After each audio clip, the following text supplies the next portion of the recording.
Chose que je voudrais souligner par rapport à ce deuxième séjour, ce terrain de doctorat à Balgo, 87-88.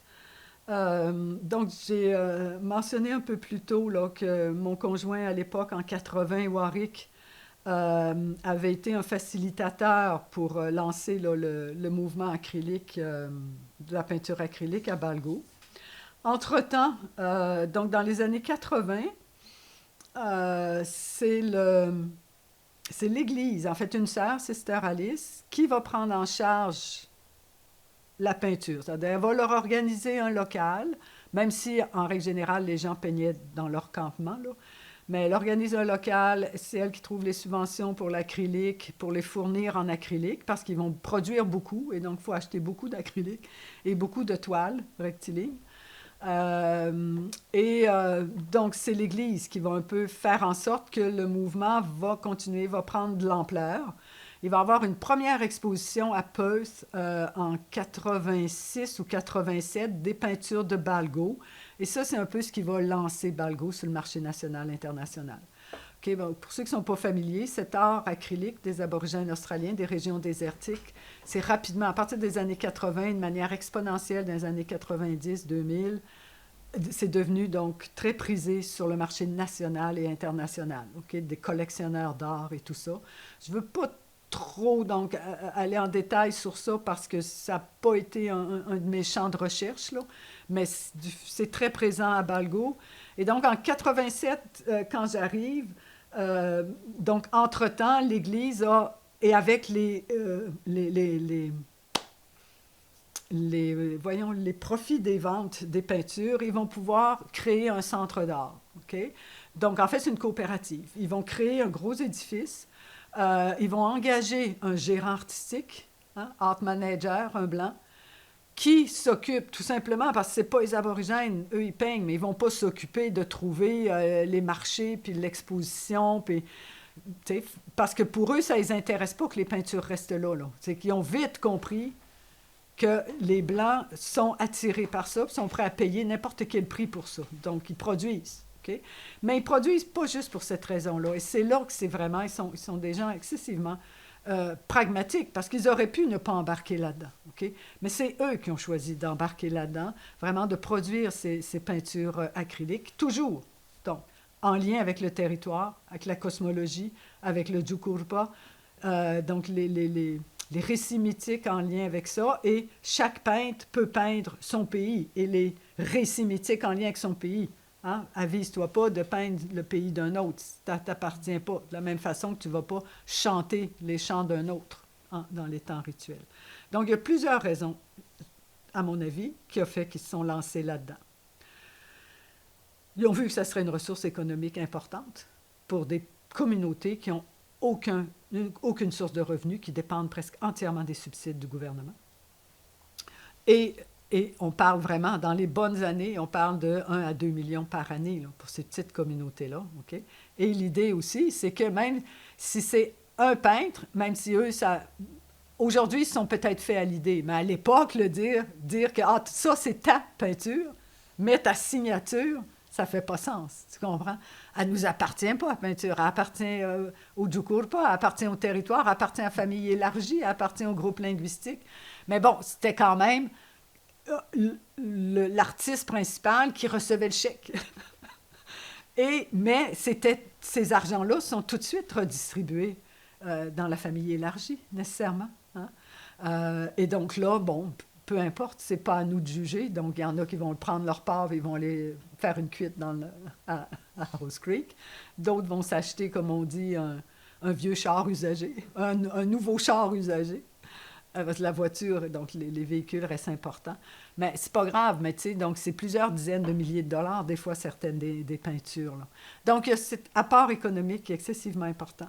Il y a le fait, comme je disais tantôt, c'est que le fait de peindre le pays, on envoie un message, on reste en contact avec les êtres ancestraux, avec le pays en question, et on lui dit, on est encore là, on prend soin de toi, on se sent responsable. Et c'est une façon de transmettre les savoirs aux enfants qui n'y vont plus. Parce que très souvent, les peintures se font dans les campements. Moi, quand j'étais là, en tout cas, elles se faisaient dans les campements, les jeunes sont autour, les chiens pilent dessus. Il y a tous ces détails-là, les collectionneurs qui payent des dizaines de milliers de dollars, ils ne le savent pas.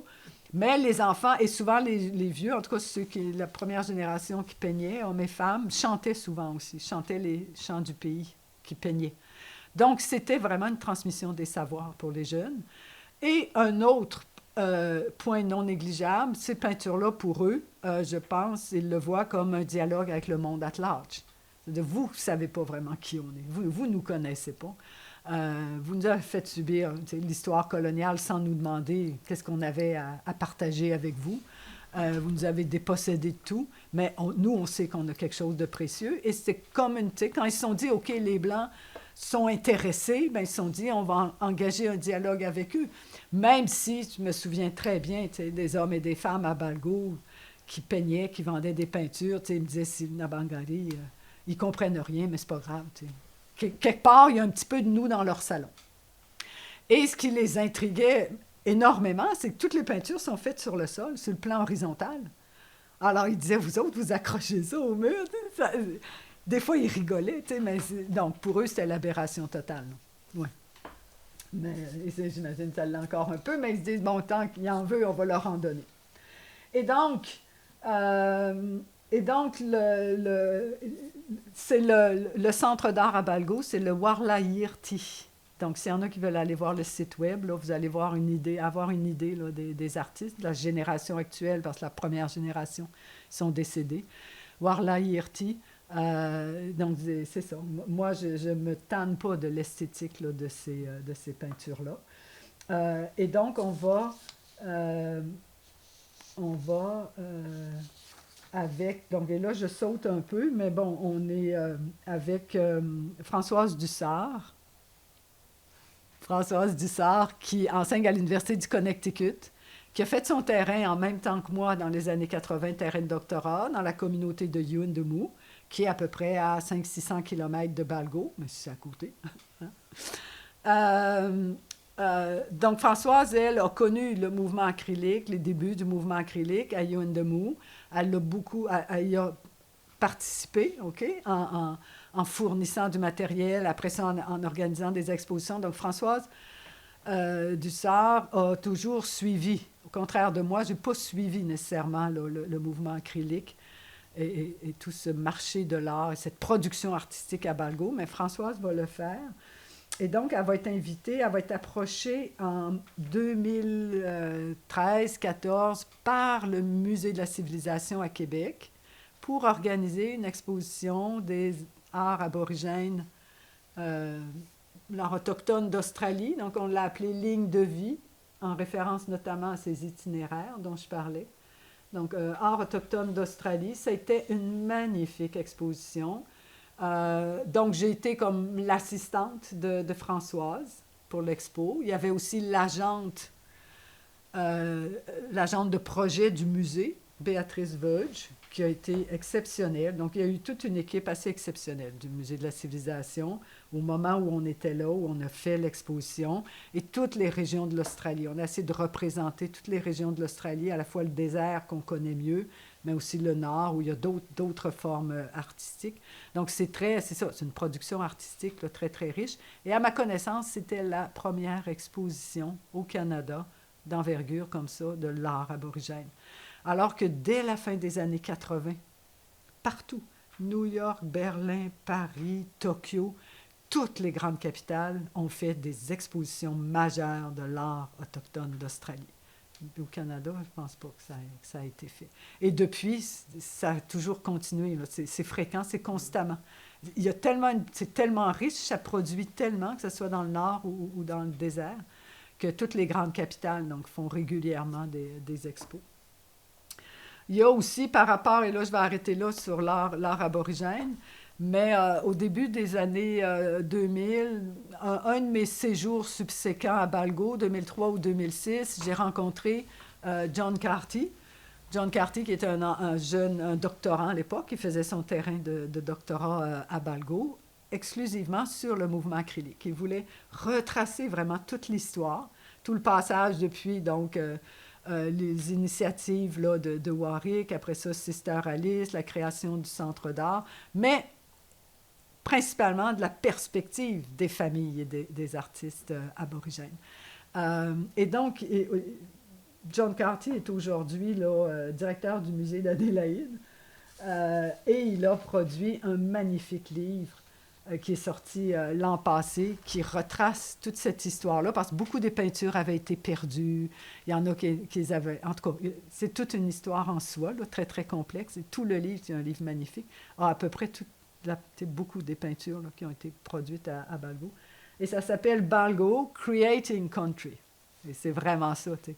La peinture comme de créer du territoire. Pas du territoire, c'est pas la même chose. Du GNURA, du pays. Entretenir le pays. OK, donc la fin de mon terrain de doctorat à Balgo, 87-88. Donc moi, j'étais sur ma lancée. Moi, je restais là. J'étais partie. Mathieu, mon garçon, qui est arrivé à 2 ans et demi, en a fait son chez lui. Il a été assez extraordinaire. Il y avait plein d'enfants, il pouvait jouer tout nu. Il avait pris goût à la nourriture de bouche.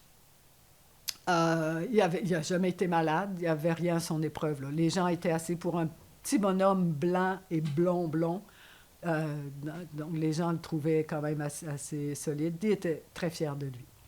Donc j'imagine que lui était prêt à rester. Moi, j'étais prête à rester, mais Alain avait fait le tour. Là. Et ça, j'ai respecté ça. Là. À un moment donné, il s'est levé un matin, là, il a dit « J'en peux plus. » Et il dit « OK. » Donc, on a laissé Balgo en juin 88. On est arrivé à peu près en février-mars 87. On est resté un peu plus d'1 an. On est revenu au Québec. Et donc, tout de suite, moi, je me mets là, à l'analyse des données. Je me rappelle 2 remarques d'Ellen Corin, qui était ma co-directrice. Elle m'avait dit, il faut apprendre à faire le deuil du terrain. Tu sais, on tisse des liens très étroits. Hein? Quand on est sur le terrain, on participe au décès, on participe aux naissances. On est là dans leur intimité au quotidien. Donc, effectivement, c'est déchirant là, d'avoir à partir, de ne pas être sûr si on va pouvoir revenir ou pas. Moi, c'était mon 2e séjour aussi. Là. Donc, tu sais, les enfants que j'avais connus en 81, ben là, tu sais, 87, 88, ils n'étaient pas loin de devenir parents eux-mêmes, là, dans la mesure où ils ont des enfants très, très jeunes. Donc, oui, donc Ellen Corin m'avait dit qu'il faut faire le deuil du terrain. Et elle m'avait dit, maintenant, ton défi, c'est qu'il faut que tu fasses parler tes données de terrain. Mais comment faire parler les données de terrain? Donc, c'est toute l'aventure. Aussi, pas longtemps après, donc, bon, j'ai travaillé, j'avais commencé là, l'analyse des données et tout, mais Éric Schwimmer, mon directeur de thèse, a organisé pour que j'aille faire un stage de 3-4 mois à l'équipe Erasme à Paris. Okay? Il était très près là, de Daniel Decopé, de cette équipe-là, Erasme. Et donc, je vais aller là-bas avec Mathieu de janvier à avril-mai. Donc, c'est une équipe qui s'est formée autour de Louis Dumont. Mais il y a aussi donc, Daniel Decopé, directeur à ce moment-là. Il y a Cécile Barrault, André Itéanou, parmi d'autres. Et pour moi, ça a été très bénéfique, ce séjour-là, parce que c'est des gens qui étaient assez versés dans la logique des systèmes de parenté, systèmes de classification. Tu sais, ça les animait, là. Ça les animait, ça les faisait parler. Ça les animait. Ils étaient capables de les faire parler ou de les décoder. Et donc, moi, j'arrivais avec donc, mon système de parenté australien, le système à 8 sous-sections, puis toutes mes données de parenté. J'avais essayé de faire des généalogies, puis, mais c'était pas nécessairement ma tasse de thé. Mais eux m'ont aidé quand même vraiment, là, durant ce séjour-là, là, à faire sens de tout ça, à démêler ça un peu, à comment utiliser ça aussi, puis comment faire parler aussi là, ces données-là. Donc, je vais soutenir ma thèse en 1981 en novembre 90 et je suis enceinte de 7 mois. Et j'ai appliqué pour une bourse postdoc et elle commence en janvier 91. Impossible de la faire décaler, de la faire reporter pour congé de maternité, ça n'existait pas. Donc, rebelote, j'allaite, je voyage à Montréal. Le postdoc, je le faisais, j'ai pas voulu aller trop loin, donc puis à l'époque, là, c'est ça, c'était peut-être moins exigeant au niveau du postdoc, là, donc j'avais choisi l'Université de Montréal, Gilles Bibeau. J'étais en terre inconnue, mais il fallait quand même que j'y aille de temps en temps. Donc, je me rappelle, j'y allais, là, c'était Thomas, le deuxième. Donc, j'allais à Montréal. Je me rappelle être allé là pour avoir participé, donner au moins une conférence, puis peut-être participer là, ou présenter dans un ou deux séminaires. Le postdoc, ça a été quand même là, une période pertinente, là, intéressante pour poursuivre l'analyse, pour préparer la publication de la thèse, pour écrire des articles.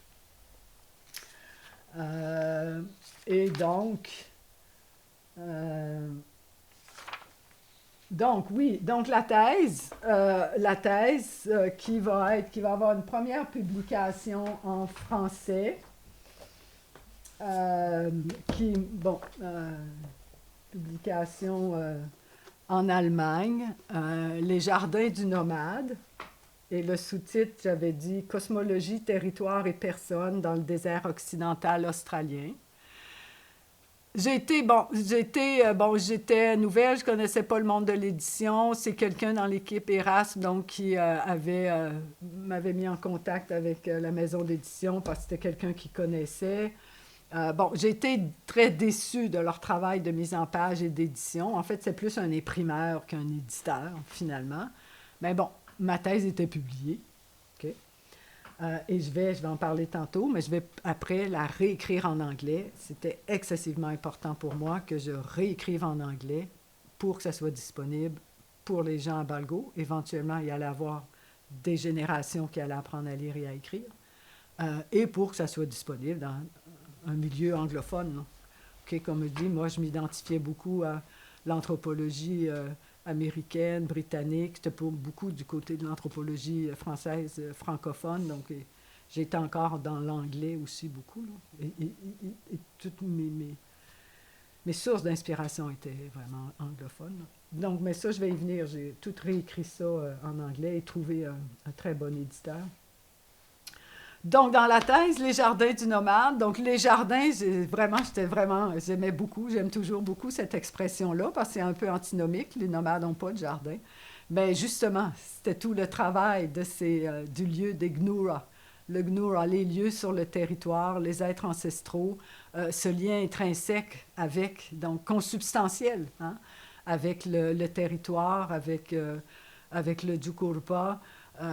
Donc, c'est ça, les jardins, dans la mesure où les gens parlent donc avec beaucoup donc, d'intimité, parce qu'ils se sentent responsables. Ils sont responsables de ces lieux-là. Ils sont responsables que les êtres ancestraux, que l'énergie vitale ne quitte pas les lieux, que le lieu continue à produire des ressources animales, végétales.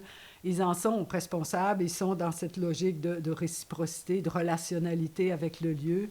C'est ce qu'ils font encore aujourd'hui quand ils peignent. C'est une façon de maintenir le lien avec le territoire et de faire en sorte que le jardin reste florissant. Donc, c'était vraiment, c'est ça, l'idée des jardins du nomade.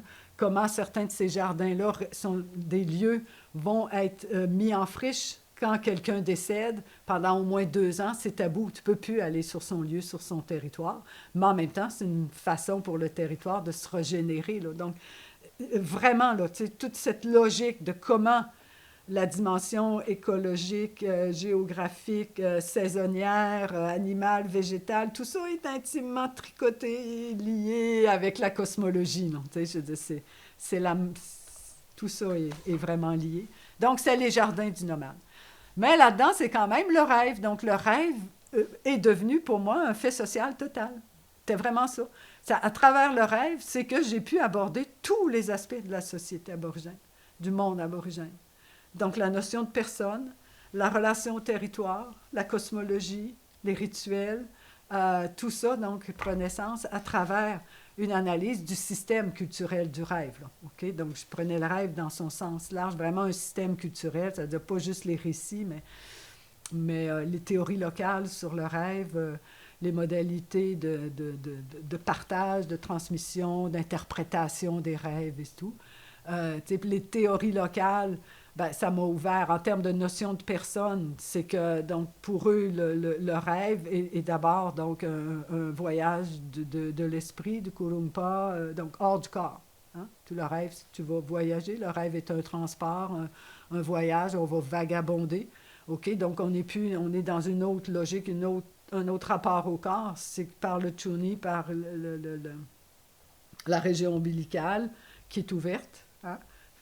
Poreuse d'une certaine façon, l'esprit peut partir vagabonder, rencontrer d'autres rêveurs ou rencontrer les êtres ancestraux, retourner sur le territoire, voir si le territoire se porte bien. Mais tu sais, c'est vraiment ça, parce que les gens, là, certains de ces aînés-là, se réveillaient le matin en disant, là, je suis fatigué, là, je vais rester dans mon Humpi là, un peu plus longtemps. Parce que la nuit passée, j'ai voyagé jusqu'à mon territoire, qui est à 500 km, pour aller rencontrer les parents défunts, puis voir avec eux que tout allait bien, que le point d'eau était correct. Donc, tu sais, c'est... et, donc, et je retrouvais aussi cette logique. Donc là, c'est tout habillé par toute une cosmologie, mais je retrouvais un peu cette logique de la relationnalité, là, tu sais, que j'avais... à laquelle j'avais été initiée avec la méditation. Et je vais pas, tu sais, je suis pas j'essaie de comprendre leurs expériences, de comment ils définissent donc leur expérience, leur être au monde, de prendre au sérieux de ce qu'ils me disent de leur monde. J'essaie pas d'en faire l'expérience, mais j'en suis absolument incapable. Et en plus, je suis une piètre rêveuse. Je rêve pas. Ça encore plus, là, des fois, ils me disaient, pauvre petite. Pauvre petite. Je rêve pas, tu sais. Parce que c'est sûr que, tu sais, ça a arrêté. En tout cas, c'est pas grave. Mais donc, j'essaie, tu sais, je suis pas là-dedans. J'essaie pas de faire ces expériences-là. Non, j'essaie de les comprendre. Mais j'essaie surtout, oui, de prendre au sérieux ce qu'ils disent de leur monde. OK? Et donc là, c'est ça. Le rêve m'a vraiment... m'a amené donc à interroger cette notion de personne comme d'une personne, donc toute cette logique de la personne relationnelle, tu sais. Donc là, tu sais, les travaux, là, j'ai découvert, tu sais, au retour, j'ai découvert les travaux d'ailleurs, de ceux qui ont travaillé en Inde, les Kim Marriott, Valentine Daniel. Valentine Daniel avait écrit un très beau livre, Fluid Signs, et signes fluides, notion de la personne au tamoul, ou quelque chose du genre. Et je retrouvais cette notion de... Donc, c'est eux qui ont développé... Et Kim Marriott qui a développé toute la notion de personne individuelle. Okay? Et Marilyn Stratton, Roy Wagner, dans leurs travaux en Mélanésie, sur la notion de personne relationnelle, fractale pour Wagner. Et donc, tu sais, toute la relationnalité comme principe ontologique. Et là, donc oui, ça me parlait parce que là, je voyais vraiment que les aborigènes étaient donc, dans cette logique de la personne relationnelle qui se définit par donc, un réseau de relations qui lui est intrinsèque, envers lequel aussi elle a des devoirs et des responsabilités. Mais les personnes, les relations donc, précèdent la personne. Et la personne, donc c'est ça, est une configuration là, de relations. Et donc, le rêve participe à ça. Donc, le rêve m'ouvrait aussi, tu sais, plus tard, là, plus dans les années 2000, j'ai développé, j'aime plonger plus dans toute la littérature autour de l'ontologie et tout ça. Je pourrais y venir plus tard là, avec d'autres publications. Là. Mais déjà, tu sais, j'avais pas les mots nécessairement quand j'ai écrit la thèse pour parler de toute cette logique relationnelle. Les plus développés après, mais bon, c'était quand même là. Et tu sais, cette idée que la personne, donc le chuni est ouvert, l'esprit peut sortir pour aller vivre donc des expériences, mais de la même façon, ça rend la personne très vulnérable aux attaques des sorciers et des esprits malveillants. Donc on est, tu sais, dans cette logique-là aussi, là, donc le corps personne est ouvert est perméable aux influences extérieures parce qu'il est consubstantiel d'une certaine façon. Et donc, ça rend, oui, la personne vulnérable là, aux attaques là, de sorcellerie. Donc, il y avait ça aussi là, en Australie. C'est très présent. Là, tu sais jamais si c'est... si, ben, c'est ça, s'il n'y a pas un sorcier qui rôde, là.